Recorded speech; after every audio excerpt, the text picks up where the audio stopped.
All right, this song has 3 parts to it. We start on a D, F sharp, A for the verse and the chorus. Take it to an A, C sharp, E. Then a B minor, B, D, F sharp. And then on a G, G, B, D. We repeat that in one hand. That progression could look and sound like this. 2, 3, 4. Start on D, A, B minor, G. Verse and chorus.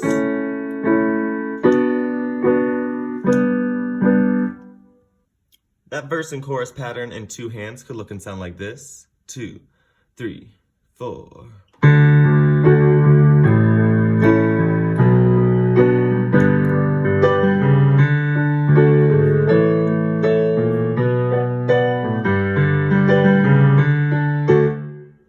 For the pre-chorus, we'll start on a G major, G, B, D. Go to a D major, D, F sharp, A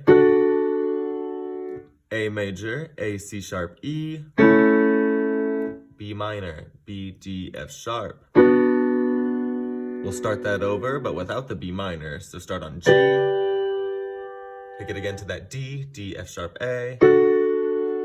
And this time the A, C sharp, E for a whole bar. In one hand, that pre-chorus could look and sound like this. 2, 3, 4. Start on G, D,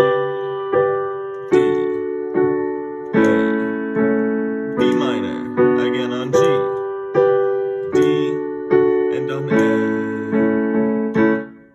Chorus. For the bridge, that pattern goes up a step. We start on E major, E, G sharp, B.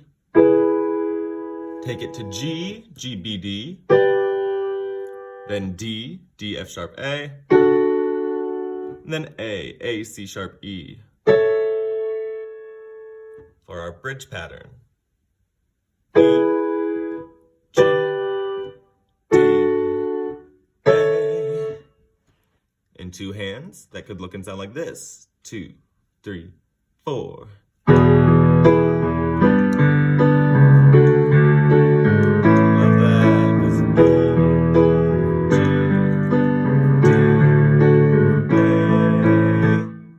Do that a few times and then repeat back to that first pattern.